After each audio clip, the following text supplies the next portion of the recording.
25 जानेवारी 1998 संपूर्ण देश प्रजासत्ताक दिनाच्या उत्साहात बुडालेला असताना आणि काश्मीर खोऱ्यात शब ए कद्रची रात्री साजरा होत असताना गांदरबल जिल्ह्यातील वंधामा गावात एक भयानक शोकांतिका घडली।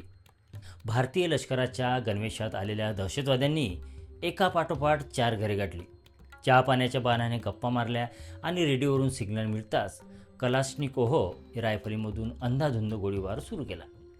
एकाच रात्री 10 पुरुष, 9 महिला आणि 4 बालकांसह 23 काश्मीर पंडितांची निर्गुण हत्या करण्यात आली। या घटनेनंतर 28 वर्षे उलटली।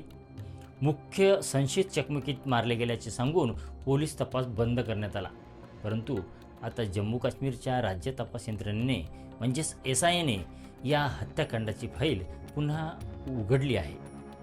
28 वर्षांनंतर SIA या प्रकरणात नवीन पुरावे कसे शोधणार, त्या रात्री नक्की काय घडले होते, जाणून घेऊया या विश्लेषणात। नमस्कार, मी सिद्धार्थ आणि तुम्ही पाहता सर्कल मराठी। 1990च्या दशकात काश्मीर खोऱ्यातून काश्मीरी पंडितांचे मोठे विस्थापन झाले। परंतु वंधामा या लहान गावात 4 पंडित कुटुंबांनी आपल्या मूळ गावीच राहण्याचा निर्णय घेतला। त्यांना विश्वास होता की त्यांचे शेजारी आणि परिसर सुरक्षित आहे। पण 25 जानेवारी 1998च्या रात्री हा विश्वास कायमचा तुटला। दहशतवाद्यांनी सैन्याचा गणवेश परिधान केला होता। ते पंडित कुटुंबाच्या घरात शिरले। त्यांनी शांतपणे संवाद साधला आणि चहा मागितला। 4ही पंडित कुटुंबे आपापल्या घरात वेढली गेली आहेत याची खात्री करण्यासाठी ते वॉकी टॉकी सिग्नलची वाट पाहत होते। सिग्नल मिळताच गोळीबार सुरू झाला। घरांना आग लावून मृतदेह जाळण्याचा प्रयत्न झाला। या भीषण नरसंहारात एक 12 वर्षाचा मुलगा आश्चर्यकारकपणे वाचला, ज्याचे नाव विनोद कुमार धार असे होते। गोळीबाराचा आवाज ऐकताच विनोद घराच्या वरच्या मजल्यावर पळाला आणि त्याने स्वतः सुकलेल्या शेणाच्या ढिगाऱ्यामागे लपवून घेतले। त्या ढिगाऱ्यामागून विनोदने आपल्या डोळ्यांनी आई वडील, भाऊ, बहीण आणि अवघ्या 3 वर्षाच्या भाच्याची हत्या होताना पाहिली।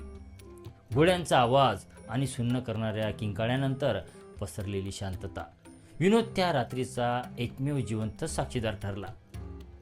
घटनेनंतर पोलिसांनी गुन्हा दाखल केला। मार्च 2000 मध्ये हिजबुल मुजाहिद्दीनचा कमांडर अब्दुल हमीद गडात चकमकीत ठार झाला। पोलिसांनी संशयित मारले गेले असे सांगून प्रकरण बंद केले। पण कायदेशीर तज्ज्ञांच्या मते चकमकीत संशयितांना ठार करणे आणि गुन्हेगारी तपासात पुरावे न्यायालयात सिद्ध करणे या 2 भिन्न बाबी आहेत। या हत्येचा मूळ कट कोणी रचला, स्थानिक पातळीवर कोणी मदत केली, या प्रश्नाची उत्तरे न्यायालयात कधीच सादर केली गेली नाहीत। ऑगस्ट 2026 मध्ये जम्मू काश्मीर SIA या प्रकरणाचा पुनर्तपास सुरू केला आहे।